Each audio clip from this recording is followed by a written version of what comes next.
শিক্ষক এডাল মমবাতিৰ দৰে যি নিজে জ্বলি আনক পোহৰ দিয়ে।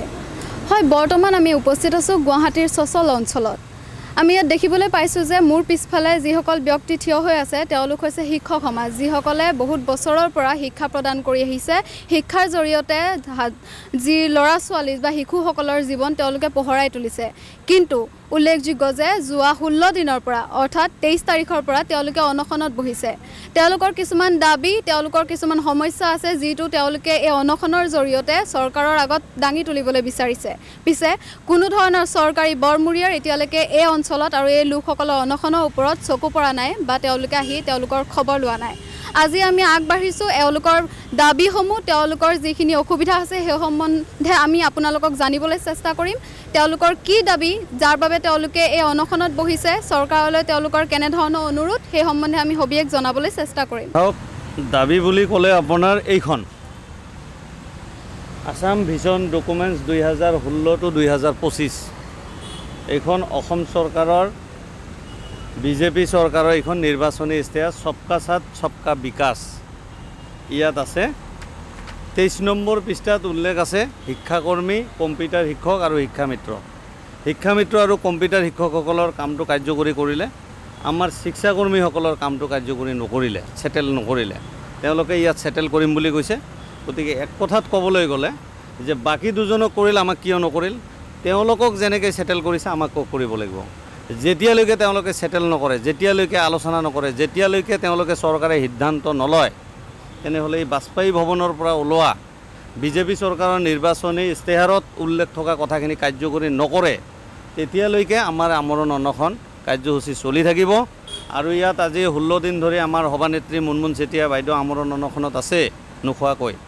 আৰু এই বাইদেউগৰাকীৰ যদি কিবা অঘটন ঘটে তেনেহ'লে সম্পূৰ্ণ চৰকাৰে জগৰীয়া হ'ব লাগিব, সম্পূৰ্ণ দায়ী হ'ব লাগিব। চৰকাৰ ইয়াত বহি থকা প্ৰশাসন যন্ত্ৰ, কাৰণ তেওঁলোকে সময়ে সময়ে ৰিপৰ্ট কৰি আছে। ইয়াতে এইটো চৰকাৰে নিৰ্ধাৰণ কৰি দিয়া এটা ধৰ্মঘটস্থলী, ইয়াতে যিকোনো মানুহে প্ৰতিবাদ কৰিব পাৰে। গতিকে ইয়াত কি হৈছে এইটো চৰকাৰক জনোৱা তেওঁলোকৰ দায়িত্ব। তেওঁলোকে কি জনাইছে কি জনোৱা নাই এইটো আমি নাজানো। গতিকে আমি আমাৰ দাবী পূৰণ নোহোৱালৈকে ইয়াৰ পৰা নাযাওঁ, আলোচনা নোহোৱালৈকে। আৰু ইয়াত যদি কিবা অপ্ৰীতিকৰ ঘটনা ঘটিবলগীয়া হয় তেনেহ'লে সম্পূৰ্ণ চৰকাৰে জগৰীয়া হ'ব। হয় বাইদেউ, আপোনালোকে যিহেতু 16 দিনৰ পৰা ইয়াত অনশনত বহিছে, ইয়াৰ আপোনালোকৰ চৰকাৰৰ প্ৰতি কি দাবী বা কি কাৰণে ইয়াত অনশনত বহিব লগা হৈছে? চাওক, আজি আমি 16 দিন ধৰি এই অনশনস্থলীত বহি আছোঁ, কিন্তু চৰকাৰ পক্ষৰ কোনো ধৰণৰ মানুহ আমাৰ ইয়ালৈ অহা নাই, আমাৰ খবৰ লোৱা নাই। আজি আমাৰ বাইদেউ এই অনশনস্থলীত এনেকৈ নোখোৱা নোবোৱাকৈ পৰি আছে। তেখেতৰ যদি শৰীৰ আৰু বেছি বেয়া হয়, ইয়াৰ দায়ী কোন হ'ব? চৰকাৰখনে, সম্পূৰ্ণ চৰকাৰখনে হ'বনে? তেওঁলোকে অহা নাই। আজি আমি ইয়াত 16 দিন বহি আছোঁ। আৰু নিৰ্বাচনী ইস্তেহাৰত ভিজন ডকুমেণ্টছত আমাৰ শিক্ষাকৰ্মীৰ কথা উল্লেখ আছিলে, তেওঁলোকেই আমাক প্ৰতিশ্ৰুতি দিছিলে। কিন্তু আজি তেওঁলোকে 3টা কেটেগৰী দিয়া আছিলে, তাৰে 2টা কেটেগৰীক তেওঁলোকে দিছে, কম্পিউটাৰ শিক্ষক আৰু শিক্ষামিত্ৰ। কিন্তু শিক্ষাকৰ্মী আমি থাকি গ'লোঁ। গতিকে আমাৰ এটাই দাবী, আমাক স্থায়ীকৰণ কৰিব লাগে, আমাৰ 60 বছৰৰ আমাৰ নিশ্চয়তা দিব লাগে, আমাৰ দৰমহাখিনি বৃদ্ধি কৰিব লাগে। আমি সেইখিনিয়ে বিচাৰোঁ। আৰু তেওঁলোকে আমাৰ আজি আমি 16 দিন ধৰি এই অনশনস্থলীত আছোঁ, তেওঁলোকে আমাৰ খবৰ লোৱাটো তেওঁলোকৰ দৰকাৰ। নহ'লে যদি তেওঁলোকে নাহে, আমাৰ যদি খবৰ নলয়, আমি এতিয়া বৰ্তমান ঠাণ্ডা হৈ বহি আছোঁ, কিন্তু ইয়াতকৈ আমি পিছৰ পক্ষত আমি ইয়াতকৈ ডাঙৰ সিদ্ধান্ত ল'বলৈ বাধ্য হ'ম। আজি আমি ইয়াতে শান্তভাৱে আছোঁ। আমি অনুৰোধ কৰি আছোঁ তেওঁলোকলৈ, বিনম্ৰ অনুৰোধ, কাতৰ অনুৰোধ জনাই আছোঁ। কিন্তু এই অনুৰোধৰ যদি তেওঁলোকে আমাৰ কোনো গুৰুত্ব নিদিয়ে, তেতিয়াহ'লে আমি জংগী আন্দোলন কৰিবলৈ আমি বাধ্য হ'ম। এয়াই মোৰ ক'বলগীয়া। চৰকাৰী পক্ষৰ কোনোবা ধৰণৰ বিষয়ববীয়া ইয়াত আহি আপোনালোকক খবৰ লৈছেনে? নাই, চৰকাৰ পক্ষৰ বিষয়ববীয়া এনেকৈ আমাৰ ওচৰলৈ খবৰ লোৱা নাই। কিন্তু বিৰোধীসকল আহিছে, কিন্তু চৰকাৰৰ পক্ষৰ কোনো মানুহ আমাৰ ইয়াত অহা নাই। আপোনালোকৰ চৰকাৰৰ প্ৰতি মূল দাবী কি কি? আমাৰ চৰকাৰৰ প্ৰতি মূল দাবী হ'ল যে আমাৰ 60 বছৰলৈ আমাক নিশ্চয়তা ৰাখিব লাগে আৰু আমাৰ দৰমহা বৃদ্ধি কৰিব লাগে। আমাৰ স্বাস্থ্যৰ যিখিনি সা সুবিধা অন্য যিখিনি সুবিধা থাকে সেই সুবিধাখিনি আমাকো দিব লাগে এককালীন সাহায্য সেইখিনিও আমাৰ স্বাস্থ্যৰ যিটো আমাৰ মানুহখিনি আজি আমাৰ ইয়াত কৰ্মৰত যিখিনি মানুহ নাইকিয়া হৈ গ'ল তেওঁলোকেতো একো নাপালে ৬,৫০০ টকা দৰমহাত মানুহ চলিব পাৰে নেকি এই মূল্যবৃদ্ধিৰ সময়ত আজি আমাৰ ইয়াত থকা শিক্ষাকৰ্মীসকলৰ কোনো সেনেকুৱা সুবিধা নাই মেডিকেল হওক আজি আমাৰ যদি শৰীৰৰ কিবা হয় আমাৰ তেনেকুৱা কোনো সুবিধা নাই আমি এই ৬,৫০০ লৈ আমি চলি থাকিব লগা হৈছে আপুনি এই কৰ্মত কেইবছৰৰ পৰা নিয়োজিত হৈ আছে মোৰ এতিয়া ২৩ বছৰ মানে মোৰ ২০ বছৰ হ'ল আৰু বাকী আমাৰ গোটেই অকল ২৪ বছৰ ২০০৩ চনৰ পৰা ধৰি নিৰ্বাচনী ইস্তাহাৰ অনুসৰি আপোনালোকৰ যিটো দৰমহা তাক বৃদ্ধি কৰিব বুলি চৰকাৰে কৈছিলে কিন্তু সেই সম্বন্ধে কোনো ধৰণৰ প্ৰতিক্ৰিয়া পোৱা নাই তেওঁলোকে আমাক আশ্বাস দিছে তেওঁলোকে কয় প্ৰত্যেকৰ কিমানবাৰ 75 টাইম লগ ধৰা হৈছে বিভিন্ন হেৰিত মুখ্যমন্ত্ৰী মহোদয়কো লগ কৰা হৈছে তেওঁলোকে কামটো কৰি দিম হ'ব সেনেকৈ বুলি আমাক আশ্বাস দি পঠিয়াইছিলে কিন্তু আজি তেওঁলোকে আমাৰ এই আশ্বাস যিখিনি দিছিলে সেইখিনি তেওঁলোকে এতিয়ালৈকে পূৰণ কৰা নাই আৰু আজি আপুনি ধৰক যি অনশনত বহিছে আজি 16 দিন ধৰি কিন্তু যদিহে চৰকাৰী পক্ষৰ কোনো বিষয়ববীয়া আহি পেলাই খবৰ নলয় এই অনশন স্থগিত ৰাখিব নে চলি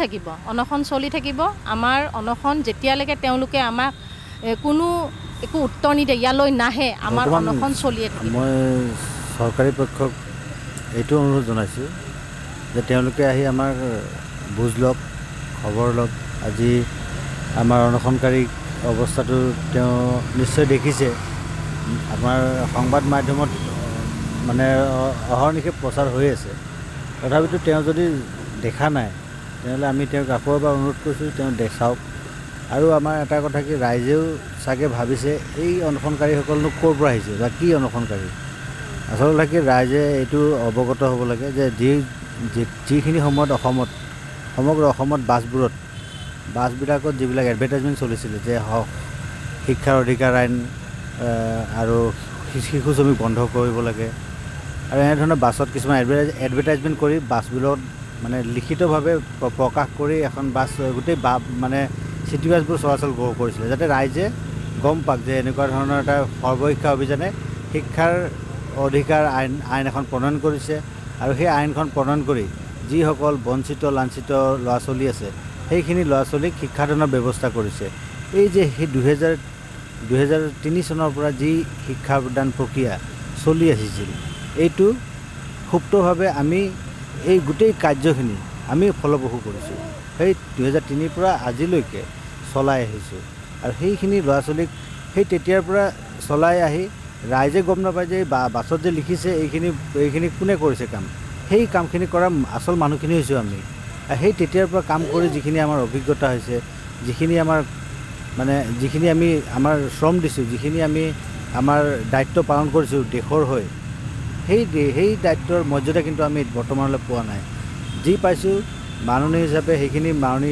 হিচাপে আমি মানে গ্ৰহণ কৰিছোঁ যদিও আমি বৰ্তমান পৰিস্থিতিৰ লগত চাই এতিয়া এনেকুৱা এটা পৰিস্থিতি হৈছে যে সেই আমি যিখিনি ল'ৰা ছোৱালী লৈ আনিছিলোঁ যিখিনি ল'ৰা ছোৱালী লৈ আনি আমি শিক্ষাদান কৰিছিলোঁ সেইখিনি ল'ৰা ছোৱালীৰ কাৰণে চৰকাৰে বিভিন্ন ধৰণৰ প্ৰক্ৰিয়াৰ মাজেৰে নিযুক্তি দি সেই ল'ৰা ছোৱালীখিনিক পঢ়ুৱাইছিলে বা পঢ়োৱাৰ ব্যৱস্থা কৰিছে কিন্তু আমাৰ এই মানুহখিনিক কিন্তু বঞ্চিত কৰি ৰাখি থৈ দিছিলে সেয়ে মই চৰকাৰক আমি অনুৰোধ এটা জনাইছোঁ যে সেই 2003 চনৰ পৰা যিখিনি ল'ৰা ছোৱালীক আমি আজিলৈ পঢ়াই শুনাই আমি এজন সুনাগৰিক হিচাপে গঢ় দিবলৈ প্ৰয়াস কৰিছিলোঁ আৰু প্ৰয়াস কৰি আমি সফল হৈছিলোঁ সেই শিক্ষাগুৰুসকল সেই শিক্ষকসকল আৰু শিক্ষয়িত্ৰীসকল আজি এনে অৱস্থাত আমি আজি ৰাজপথত বহি আন্দোলন কৰিবলগীয়া হৈছে অনশন কৰিবলগীয়া হৈছে মানে আমি এনেকুৱা ধৰণৰ এটা পৰিস্থিতি হৈছে যে আমি আমাৰ নিজৰ প্ৰাপ্যৰ কাৰণে সংবিধানৰ লগত আমি যুদ্ধ কৰিব লগাত হৈছে আৰু এটা কথা কি চৰকাৰে এইখিনি কথা জানিও যদি নজনা ভাও ধৰি আছে এইটো বৰ দুখৰ কথা আৰু এটাই কথা, এই মানুহখিনি এনেকৈ বহি আছে, এই মানুহখিনি আচলতে নিৰহ, এই মানুহখিনি সেই তেতিয়া সময়তো সুপ্তভাৱে কাম কৰিছিলে আৰু দেশৰ এটা বিশেষ ধৰণৰ যিটো ডুবিবলগীয়া এটা পৰিস্থিতি আছিলে। ল'ৰা ছোৱালীবিলাক তেতিয়া মানে ভাং খাইছিলে, ড্ৰাগছ খাইছিলে, এই নিচাজাতীয় দ্ৰব্য সেৱন কৰিছিলে। সেই ল'ৰা ছোৱালীখিনি ঘৰে ঘৰে গৈ এনেকুৱা জেগাত গৈছিলে যিবিলাক জেগাত মানে সম্ভ্ৰান্ত ঘৰৰ পৰিয়ালৰ ল'ৰা ছোৱালী নাযায়, যিবিলাক ঘৰত এইসকল শিক্ষক শিক্ষয়িত্ৰী গৈ সেই ঘৰৰ পৰা শিক্ষাদানৰ কাৰণে ল'ৰা ছোৱালীবিলাক টানি আজুৰি আনিছিলে। আৰু টানি আজুৰি আনি এতিয়া প্ৰকৃততে বহুখিনি সংখ্যক শিশুক মানে তেওঁলোকে মূল ক্ষতিকৰণ কৰিছে, লগতে তেওঁলোকৰ ভৱিষ্যতো সলনি কৰি দিছে। এতিয়া আপোনালোকে বৰ্তমান অৱস্থাত দেখিছে বহুখিনি সংখ্যক তেনেকুৱা ধৰণৰ ড্ৰাগছ খোৱা ভাং খোৱা ল'ৰা ছোৱালী বহুত কমেই। আৰু এতিয়া সম্ভ্ৰান্ত ঘৰৰ মানুহৰ ঘৰৰ ল'ৰা ছোৱালীবিলাক দেখিছে ৰাস্তাই ৰাস্তাই বিড়ি চিগাৰেট খাই ঘূৰি ফুৰিছে। শিক্ষা ব্যৱস্থাটো কোনফালে গৈছে এতিয়া আপোনালোকে নিশ্চয় ধৰিব পাৰিব যদি আপোনালোকে এটা সন্ধিয়া সময়ত আপোনালোকে যদি গোটেই গুৱাহাটী চহৰখন ঘূৰি পকি ফুৰে। আমি সেই অৱস্থাতে আমি কিমান কষ্ট কৰি যিখিনি ল'ৰা ছোৱালীক আমি টানি আনিছিলোঁ, যিটো অৱহেলিত ল'ৰা ছোৱালীক টানি আনিছিলোঁ আৰু তেওঁলোকক শিক্ষাদান কৰি এটা সু নাগৰিক হিচাপে গঢ় দিবলৈ প্ৰয়াস কৰিছিলোঁ, আজি সেই মানুহখিনি আজি লাঞ্ছিত বঞ্চিত হৈ পৰি আছোঁ। এইটো যদি চৰকাৰে নেদেখে তেতিয়া চৰকাৰৰ এটা দুৰ্ভাগ্যজনক এটা দিন যে এনেকুৱা এইসকল মানুহকো তেওঁলোকে অৱহেলা কৰিব পাৰে। আৰু এইসকল মানুহক যদি অৱহেলা কৰে তেনেহ'লে চৰকাৰ এখনে তেনেকৈ থাকি লাভ নাই। আৰু এইখন চৰকাৰ তেনেকৈ থাকি লাভ নাই। যদি চৰকাৰখনে যদি এনেকুৱা ধৰণৰ মানুহখিনিকো যদি অৱহেলা কৰিবলৈ শিকিছে তেনেহ'লে এনেকুৱা ধৰণৰ চৰকাৰ থাকি লাভ নাই। তেওঁলোকে হেণ্ড অভাৰ কৰক, বেলেগক দায়িত্ব দিয়ক তেওঁলোকে যদি নোৱাৰে। মোৰ এইটোৱে দাবী যে চৰকাৰৰ ওচৰত এইটোৱে দাবী যে আমাৰ এই যিসকল মানুহ আছে এইসকল মানুহক তেওঁ নিশ্চিত এটা মানে ভৱিষ্যতটো যাতে নিশ্চিত হয় সেই তাৰ এটা উচিত এটা সিদ্ধান্ত লওক। এই মানুহখিনিক যাতে জীয়াই থাকিব পাৰে